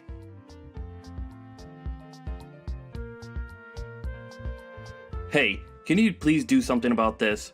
I never actually knew you were the daughter of the chairman. What are you talking about? I'm asking you to make the chairman understand my side of things. I never meant any harm back then. I was just thinking a bit too much about Ben and, well, just for right now, get your mom to understand me. Understand you? My mom understands you and your intentions clear as day. Right now, she believes for some reason that I actually punched you back then. You were just talking out your butt saying that. I am not. You punched me in the face, and so I told my mom about it. Well, that's all right, though. I have that recording of what had happened, so stop trying to change the past and just prepare yourself. Huh? I'm taking you to court, Geoff. And I've already made a victim's report of what you've done to me. And I believe the police will begin to investigate the case here soon. Well, wait a minute. That's going way too far. I'm trying to keep all of this within the family. No matter what you try and say to me, I'm taking you to court. That's the whole reason I recorded us in the first place. Then, that means you're fine with never getting to see my son again, right? Excuse me? Why would that happen after taking you to court?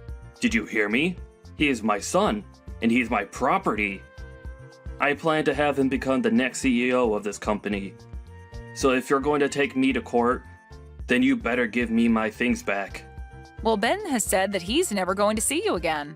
No frickin' way. That man respects me more than anyone else in this world. All you've been trying to do is brainwash my son.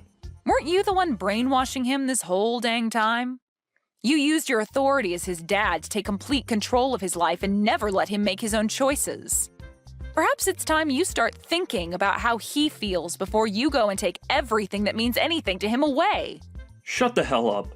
What does a fatherless baby like you know what a father should be like? Me having only my mother around to raise me has nothing to do with this.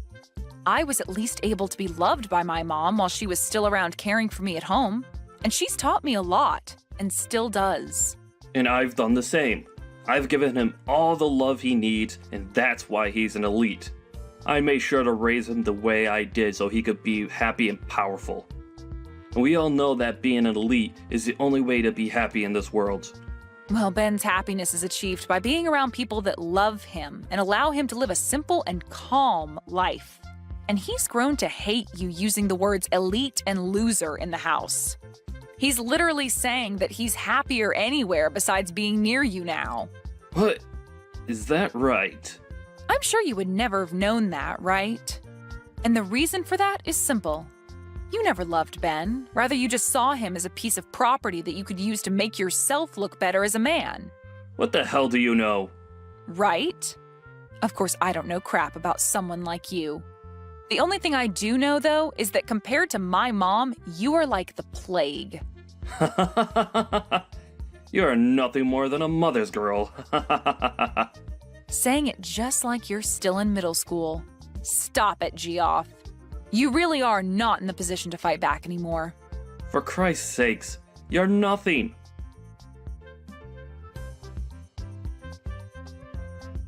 Hey, please, can you come back to me? I'll promise to never step out of line again. Geoff, do you think you can stop trying to talk to me? At this point, you and I are complete strangers. Please? All of my family has cut ties to me, and my wife got up and left me here all alone. And as for work, I haven't been able to find any company willing to hire me. And that's what you get. That life you're living now suits you perfectly. Well, I've thought about and learned from everything now. Just give me one last chance, please. I really want to see Ben again. All right, then. I'm sure you're just trying to get money from us now that you can't borrow anymore, right? Huh? I already know, Geoff. For the past few months, you felt sorry for yourself and have proceeded to go out late at night to play on the streets. And the story about you spending $200,000 in a single night is really buzzing on social media. You even pay people to call you CEO still because that's the only thing making you happy, right? You even know about that? Geoff, you have nothing to offer me or my family. All you do is push others down so that you can continue to hang on to your pride, even going as far as to ruin other people's happiness. And now that you're in a time of desperation, you are trying to get any kind of help there is, but only as long as you still feel on top.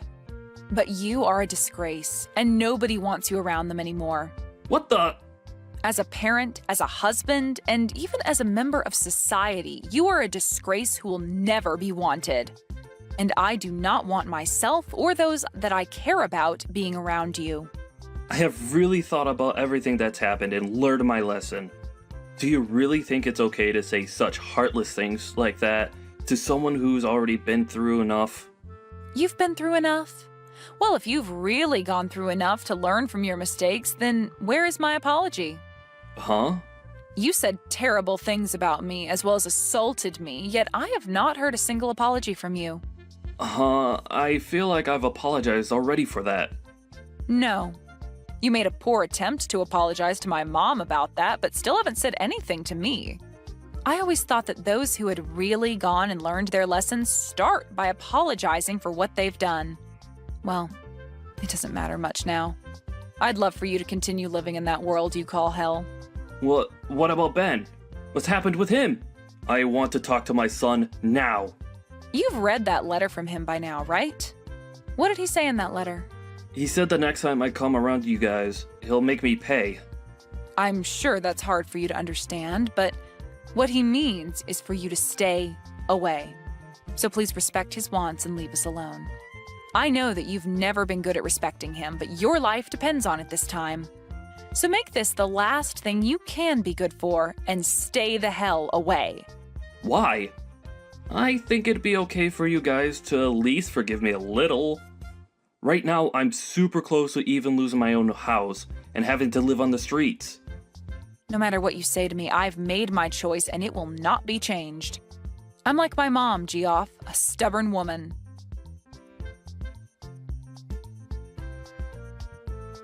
After that, I blocked Geoff's phone number and since then have not heard from him again. In his case, he was surrounded by loads of debt and lost his house to the bank.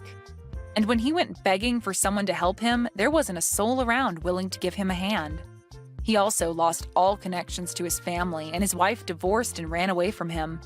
He lost his job as the CEO and now has a very difficult time finding any work besides part-time gigs. With all of that pressure crushing his own rotten soul, he ran far from the city we were all in, off to somewhere nobody knows. There are some rumors that maybe he borrowed money from loan sharks and that he was abducted by them when he never paid them back in time. But no matter what the truth may be for his disappearance, I'd like to know because a man with his kind of fragile pride must be in shambles. As for me and my life, I was able to buy a brand new house, and both Ben and I have been living there starting our new life together. And in Ben's case, he took over the role as CEO from his dad, and is now being supported with the help of my mom, making his next year for the company look outstanding compared to when his dad ran the place. Ben was also able to forget a lot of the horrible memories he had of his dad, and didn't feel as much spite towards him, which is a relief for me. Now he has his job as the CEO to focus on, and that's really helped him get over his dad. I'm so glad that I get to be with Ben now and that he's even more happy. And knowing that he no longer has to struggle with his dad has made me even happier. Melanie, what are you up to today? I'm at your house now, but my son tells me that you're coming home late tonight. Would you please make an effort to come home earlier so that I can see you today? I'm trying to finish up work and I'll be home as soon as I'm done. Please don't be angry with me. I have to get this done today. Don't use work as an excuse to avoid seeing me. Work is not an excuse, but you have a point. I don't want to see you given the choice. You're always so mean to me. The last time that you came over, you spilled sugar on the floor on purpose. Do you know how many ants came into our dining room because of that? Well, it's your fault for not wiping up the floors right away. And how dare you say that I spilled the sugar on purpose? I mean, who does that? My hand slipped, that's all. I was watching you. You picked up the container of sugar, opened the lid, and spilled the contents onto the floor. Your hand did not slip. I love how you make up such ridiculous excuses. I know that you can be pretty mean to me at times, but I still like you nonetheless. But sometimes you get carried away. Enough chatting. I need you to come home and make dinner for us. You're not going to make John prepare dinner, are you? He's more than happy to make dinner tonight. In fact, he offered. It makes sense too because I'm still at work. You don't know how John really feels. You pressure him into doing things. He can't say no to you. Besides, as his wife, isn't it your job to prepare the meals? What world are you living in? It's completely normal for men to cook. Whoever said that it was a woman's job to prepare all the meals? Besides, men who cook are really popular with the ladies. That's just what young men are saying because they can't stand up to their girlfriends or wives. What happened to traditional rules like the woman taking care of the house for her husband? Look, we no longer live in a world where women are expected to stay at home and take care of their houses and their husbands. I'm so glad that the rules for women have changed for the better. John doesn't expect me to do all the housework on my own, so I have time to relax whenever I want to. I don't know why John chose someone like you to marry. You say that you're busy with work, but how come you have the time to be texting me right now? I told my boss that my mother-in-law was texting me, so he allowed me to respond, but he's getting impatient with me. Well, get back to work then. I'm so ashamed to have you as my daughter-in-law. I don't think that I'm such a bad wife to John. You, on the other hand, you're a terrible mother-in-law. You're always nagging me and trying to make my life miserable. I'm trying to make you happy too, so please don't be so hard on me. Okay, whatever. I've given up on getting you to prepare dinner for us tonight. I'll make dinner tonight. Are you excited? Why the sudden change in your mood? I don't get it. John already agreed to make dinner for us, so why don't you let him? John came home from work tired. I can't ask him to make dinner. I'm nice, so I'll have dinner ready for you too. Once you get home, we can all sit down for dinner. That sounds nice, but you do know that I'm allergic to wheat, right? What? I had no idea. Well, Now you know. I'm allergic to wheat, so there are certain foods that I can't eat. I'm sure that I told you about it before. I thought that you just didn't like wheat. I didn't think that it was an actual food allergy. You shouldn't be so picky about what you want to eat and what you don't. So you think that I'm lying about my food allergy? Why in the world would I do something like that? I hope that you're not going to force me to eat wheat. That would be crazy, even for you. Of course I wouldn't do that. I'm not a monster. I know how dangerous food allergies can be. But in your case, it's not an allergy. You just don't like to eat wheat. You've got it all wrong. I really am allergic to wheat. I have some blood test results if you don't believe me. And I don't believe you. When are you gonna stop lying about having a food allergy? I've seen a photo of you eating bread.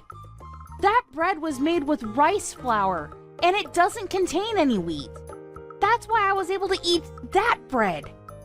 I've never heard of bread without wheat. You must be making this up. And I've seen you eat other things that contain wheat, like fried chicken, for instance.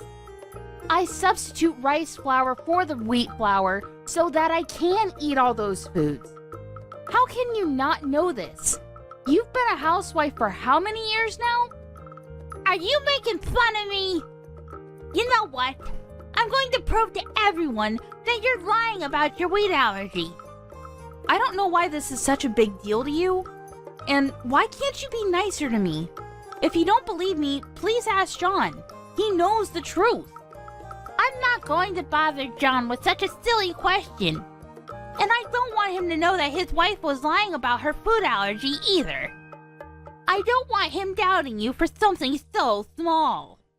Then why don't you take a look at my blood test results? That will clear up this misunderstanding. I bet you falsified your blood test results. It's easy to do that nowadays with all the technology that's out there. But why in the world would I do that? What's in it for me?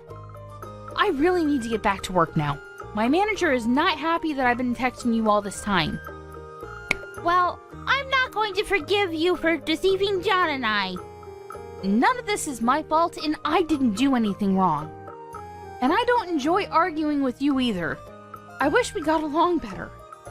And I know that you spilled milk on me on purpose this morning. Because of it, I was late to work. Well, you should have given yourself more time to get ready for work. Then you wouldn't have been late over spilled milk. Don't blame everything on me. Well, you're clearly to blame. This isn't fair to me. And it's natural to want to stay in bed as long as possible. I was really tired too. I'll be waiting for you with dinner ready on the table. Come home as soon as you can, okay? Okay, see you then. A few hours later. I can't believe that you went as far as calling an ambulance tonight. It looks like you got over your distaste for wheat tonight. You should be grateful to me. 30 minutes later. How long are you gonna keep ignoring me? I know that you're trying to make a big deal out of this by ignoring me, but it's not working. You're not going to fool me with your lies. The wheat allergy is not the only thing that you lied about. Why did you lie about your allergy in the first place?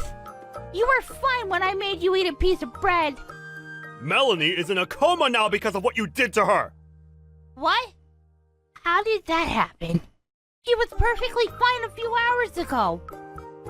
What the hell were you thinking? This is not a game. Melanie has a serious food allergy, and you made her eat some bread when I wasn't looking.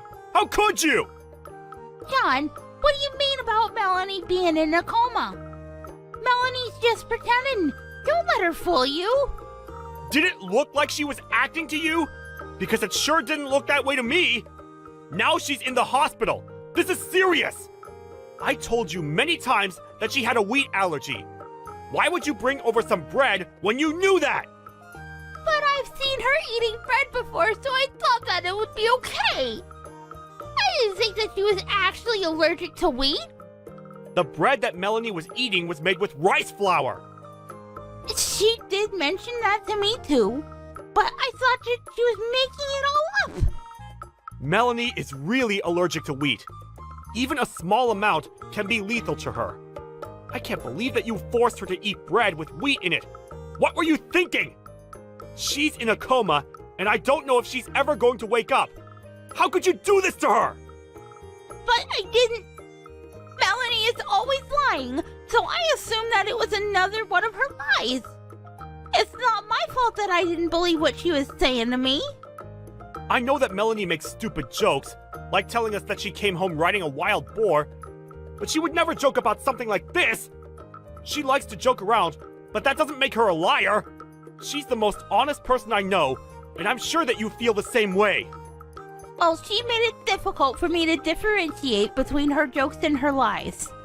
There's no point in me wasting my time talking to you. That's not going to make Melanie any better. John, I'm sorry about what happened to Melanie, but it wasn't my fault. I would never do anything to hurt Melanie intentionally, let alone you. So, you were doing Melanie a favor when you shoved a piece of bread into her mouth? You make me sick. I'm ashamed to be related to you. I'm going to get back at you for what you did to Melanie. You better watch out. John, can we please talk about this face to face? I'm really sorry about Melanie. You have to believe me. Shut up! I'm going to tell the police about what you did to Melanie. Why would you involve the police? This is a family matter.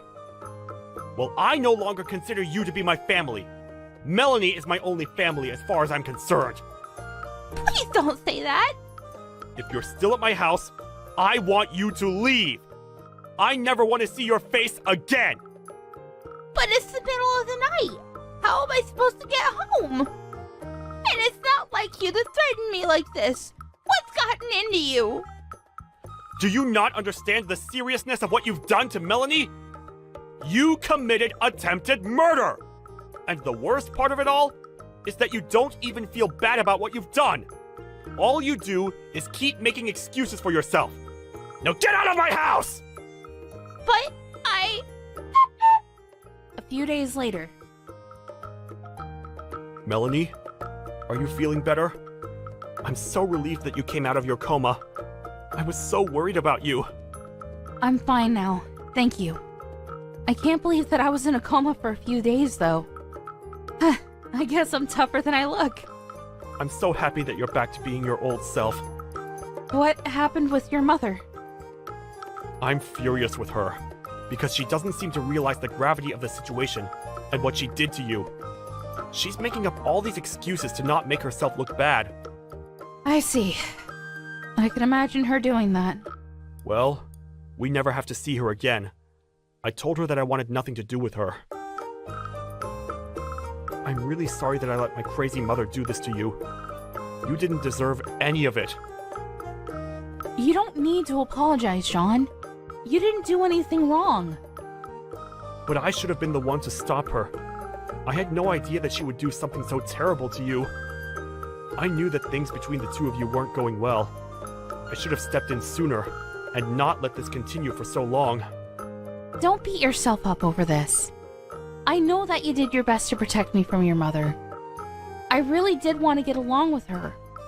I'm bummed that things didn't turn out well. Well, I won't ever forgive my mom for what she did to you. You're absolutely right. She went too far this time and she needs to pay for her actions. I'm glad we're on the same page. A few more days later. John, are you really not speaking to me anymore? Don't text me. I'm sure that my lawyer told you that we'd only communicate through him. I don't have a job or a place to live right now, and I could really use your help. I'm staying in a hotel right now, but I'm starting to run out of money. I can only stay for another 2 nights. By the way, I used to pay for your smartphone bills, but not anymore. You're on your own now. Oh, Thanks for reminding me about that. I need to make sure that the company knows to get in touch with you regarding your bill. I wouldn't want to make the mistake of continuing to pay for your bills. But if I can't afford to pay my bills, they'll stop my phone. Well, that's not my problem, is it? Do you really need a smartphone, though? No one wants to talk to you anymore. Please don't be so cruel to me. You're still my son. Please don't be so cold to me. I'll apologize to Melanie again if that's what it takes to get you to forgive me. Are you sure that you're not just going to make up more excuses as to why this wasn't your fault? Well, And if you really feel so bad, you would be on the phone to Melanie right now, apologizing. You know that Melanie recovered from her coma, yet you haven't reached out to her once. I bet that deep down, you blame Melanie for all this. You don't feel bad about what you did to her. that's not true. You have to believe me. I have nothing else to say to you. Please, stop texting me. We're going to sue you for what you did to Melanie, so you better start saving up. I don't have a job. How am I supposed to do that? Do you expect me to borrow money from somewhere? Yes, I do. I have no pity for you. This is all your fault. Bye now. Wait! 10 minutes later. Melanie, it's Miranda. I hope that it's not too late for me to apologize to you about what happened. I'm very sorry. I didn't mean to hurt you. Are you texting me because your own son blocked you? I don't want to hear your empty apologies. I really mean it when I say that I'm sorry. Please forgive me. I just had a hard time opening up to you and being honest with you. I regret the way that I treated you, and I'm deeply, deeply sorry. I'm sure that your life isn't going to be easy from now on, but you'll pay us the money that you owe us, right? That's the least you can do to show us that you're really sorry.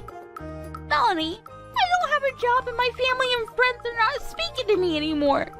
Can't you just let this go? I told you how sorry I am. No, I can't. I'll be waiting for your payments. I've got to go now. Bye. I'm in a lot of trouble and I need your help.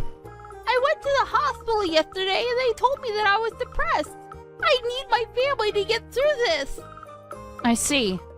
But I don't believe a word that you're telling me. You just want me to pity you. I can give you the documents from my doctor if you don't believe me. A doctor's certificate? Isn't that something you could easily falsify using a computer?